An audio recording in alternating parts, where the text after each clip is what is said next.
Cantt विधानसभा की लोकप्रिय विधायक आदरणीय सविता कपूर जी, कपकोट विधानसभा के लोकप्रिय विधायक भाई सुरेश गढ़िया जी, सचिव शहरी विकास विभाग श्री नितेश झा जी, मंडी परिषद के अध्यक्ष डॉक्टर अनिल डब्बू जी,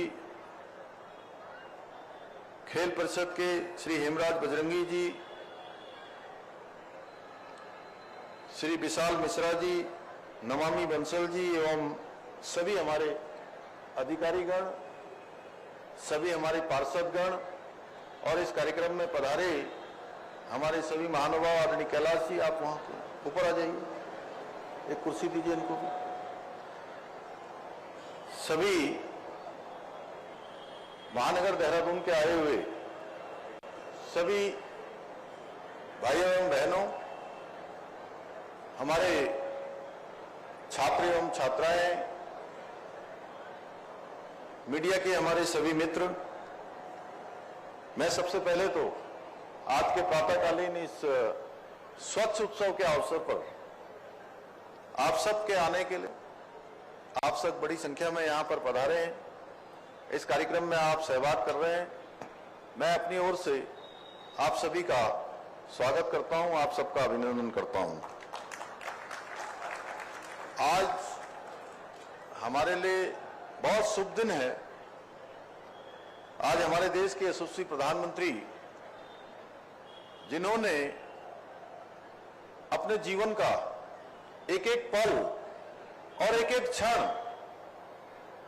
मां भारती को समर्पित किया है, देशवासियों को समर्पित किया है और अनेक ऐतिहासिक निर्णय लेकर आज भारत को वैश्विक मंच पर एक प्रमुख स्थान हम सबको प्राप्त हुआ है। भारत का मान और सम्मान और स्वाभिमान बढ़ाने का काम जिन्होंने अपने कामों से किया है, एक पल रुके बिना, एक पल थके बिना ना लगातार काम करना, जिनका मंत्र है, ऐसे आदरणीय प्रधानमंत्री श्री नरेंद्र मोदी जी का आज जन्मदिन है। इस कार्यक्रम के माध्यम से मैं उत्तराखंड की समस्त देवतुल्य जनता की ओर से आदरणीय प्रधानमंत्री श्री नरेंद्र मोदी जी को जन्मदिन की शुभकामनाएं देता हूं और उत्तराखंड के सभी देवी देवताओं की ओर से, भगवान बद्री विशाल, बाबा केदार और सभी हमारे देव स्थानों की ओर से, सभी देव स्थानों से प्रार्थना करता हूं, क्योंकि हमारे राज्य उत्तराखंड से उनका विशेष लगाव है। कोई ऐसा अवसर नहीं होता है, चाहे वो देश में हो या दुनिया में हो, जब वो उत्तराखंड का स्मरण न करते हो। उत्तराखंड उनके दिल में बसता है और हर एक उत्तराखंड वासी के दिल में प्रधानमंत्री मोदी जी बसते हैं।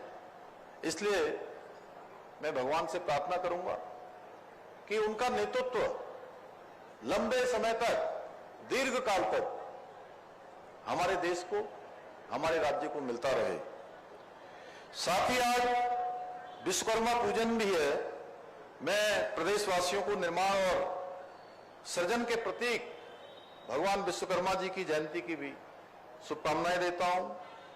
भाइयों बहनों, स्वच्छता के प्रति आदरणीय मोदी जी की सजगता, निष्ठा और नेतृत्व हम सभी को प्रेरित करता है। इसलिए आज उनके जन्मदिन के अवसर पर हम सभी स्वच्छ उत्सव कार्यक्रम का शुभारंभ कर रहे हैं।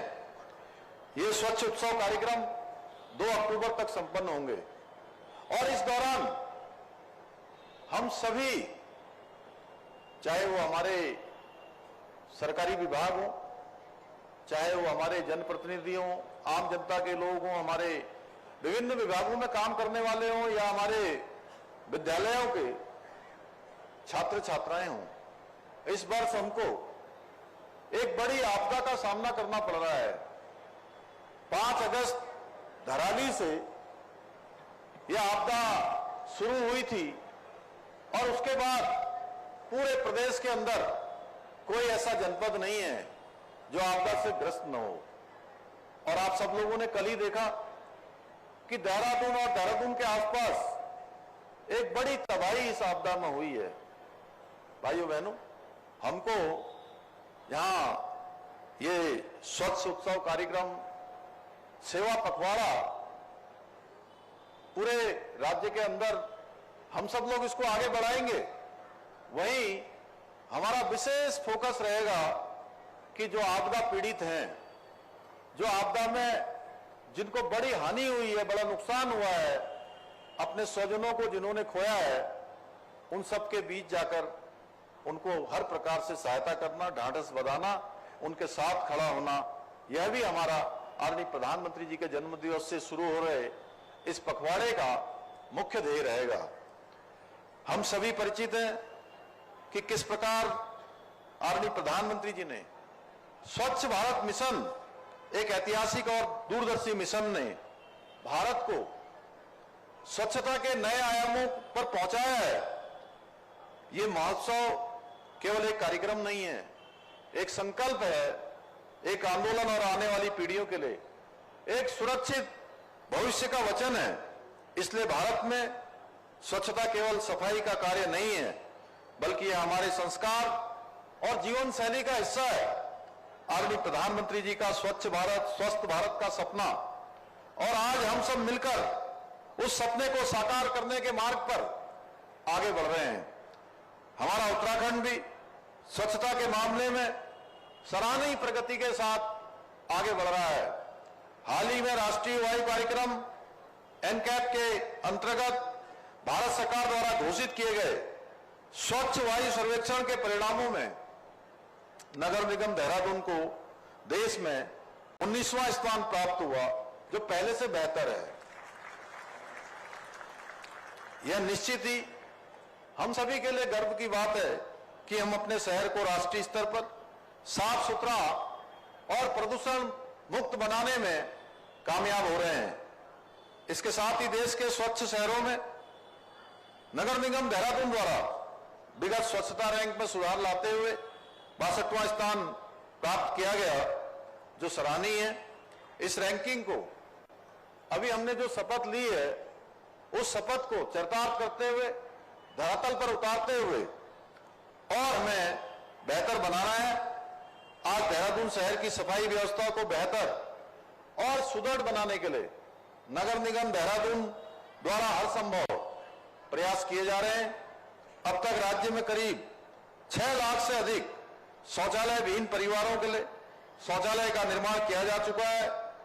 नगर निगम देहरादून द्वारा आमजन की सफाई व्यवस्था से संबंधित समस्याओं के त्वरित निवारण हेतु स्वच्छता कंट्रोल रूम की स्थापना की गई है, जो कि 24/7 चालू रहता है। सफाई सुनिश्चित करने हेतु टीमों का गठन करने, विभिन्न स्थानों से प्रतिदिन कूड़ा उठाने, सीसीटीवी कैमरे से निगरानी करने जैसे अनेकों प्रयास शहर के सफाई अभियान को नई दिशा दे रहे हैं। भाइयों बहनों, स्वच्छ उत्सव कार्यक्रम के माध्यम से हम सभी को मिलकर जन जन के स्वभाव और संस्कार में स्वच्छता की भावना जागृत करनी है।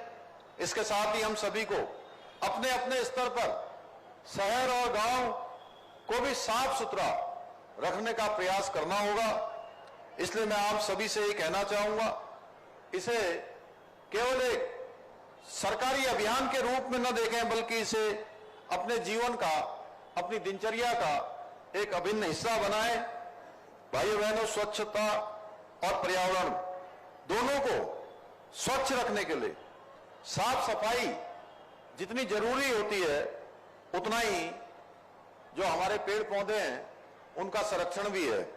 इस दिशा में आदरणीय प्रधानमंत्री जी द्वारा शुरू किया गया एक पेड़ मां के नाम अभियान पर्यावरण संरक्षण के लिए एक महत्वपूर्ण कदम साबित हो रहा है। पौधारोपण के जरिए हम अपने जीवन की गुणवत्ता में सुधार लाने के साथ ही आने वाली पीढ़ियों के लिए स्वच्छ और स्वस्थ वातावरण सुनिश्चित करने की दिशा में आगे बढ़ रहे हैं। इसी क्रम में आज हमने यहां भी पौधारोपण किया और स्वच्छता की शपथ ली है। वो हमारे राज्य को साफ सुथरा, प्रदूषण मुक्त बनाने के हमारे संकल्प को और अधिक मजबूती प्रदान करेगा।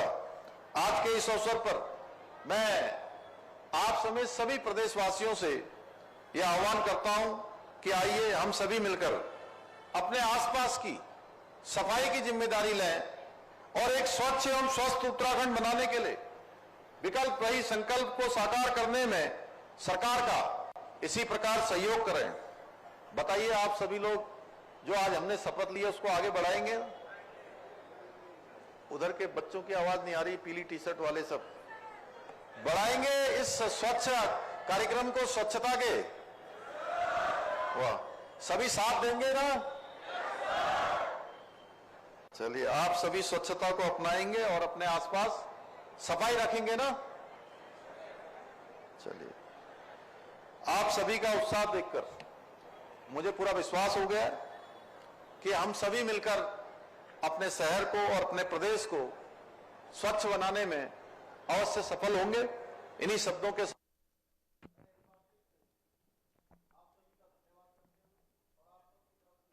आदरणीय प्रधानमंत्री जी को उनके जन्म दिवस की शुभकामनाएं देते हुए अपनी बात समाप्त करता हूं। धन्यवाद।